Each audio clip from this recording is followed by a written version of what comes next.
Hey everyone, welcome back to Mental Health for Creators. If this is your first time here, this channel is all about helping creators stay inspired, productive, and mentally strong while navigating the challenges of a creative life. Today, we're talking about something every creator struggles with at some point: burnout. You know that feeling when your creativity starts to feel like a chore? When your passion turns into exhaustion, and no matter how hard you push, you just feel drained? Well, here's the thing. Working harder isn't always the answer. In fact, sometimes doing less but focusing on the right things can actually make you more productive and prevent burnout. And that's exactly where the 80-20 rule comes in. You might have heard of it before. It's also called the Pareto principle. And trust me, it can totally change the way you work. So if you're feeling overwhelmed, stuck in an endless cycle of to-do lists, or just struggling to keep up with content creation, this video is for you. Let's dive into how you can apply the 80-20 rule to your creative process and work smarter, not harder. 1. What is the 80-20 rule? All right, so let's break it down. The 80-20 rule basically says that 80% of your results come from just 20% of your efforts. Think about it. 80% of a company's revenue usually comes from just 20% of its customers. 80% of the problems in a project often stem from just 20% of the issues. And most likely, 80% of your creative success comes from just 20% of your work. It's crazy, right? But when you actually look at your work, you'll see it's true. Not everything you do is equally important. Some tasks bring huge results, while others just eat up your time.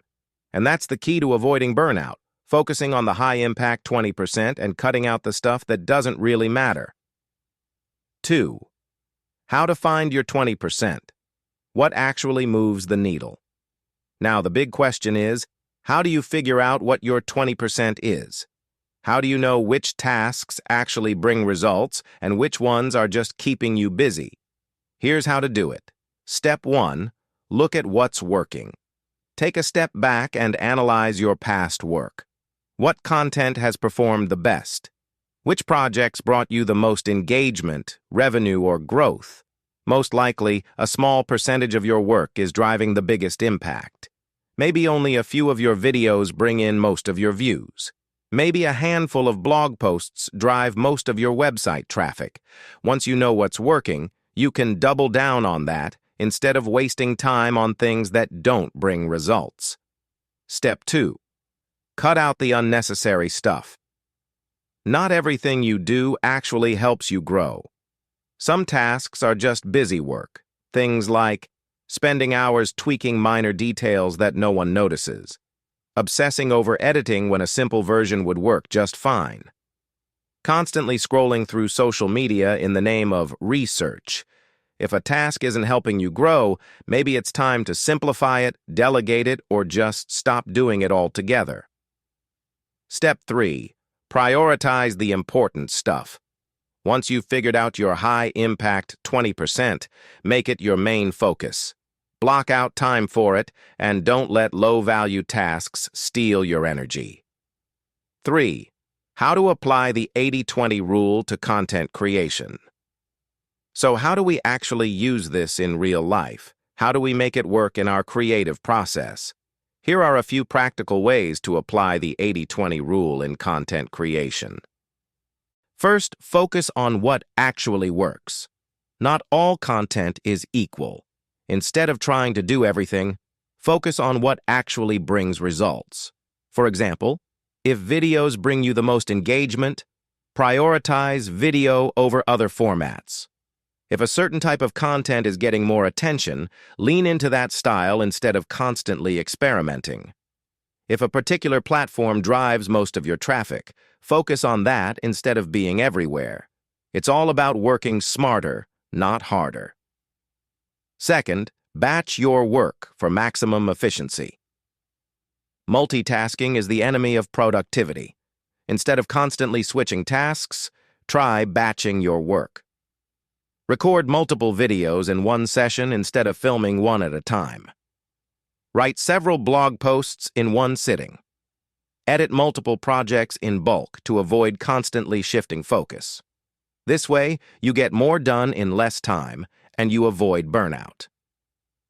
Third, simplify your process. Ask yourself, is there an easier way to do this? Do you really need to spend 6 hours editing, or can you streamline it down to 2?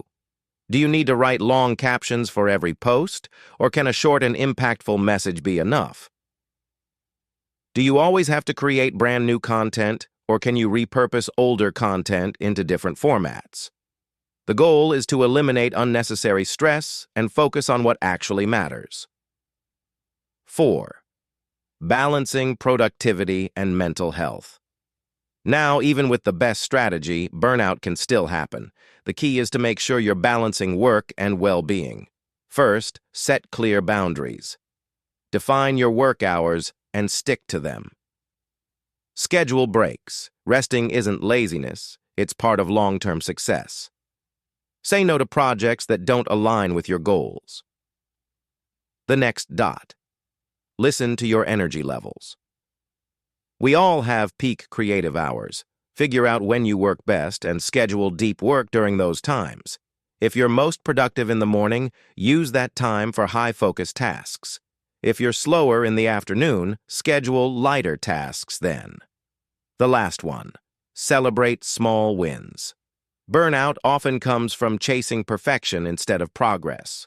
Instead of stressing over making everything perfect, focus on creating consistently, not perfectly. Measuring success by growth, not comparison. Appreciating the small wins instead of always chasing the next big goal. When you recognize your progress, you'll feel motivated instead of exhausted. Conclusion. Work smarter, not harder. At the end of the day, burnout happens when we try to do everything instead of focusing on what truly matters.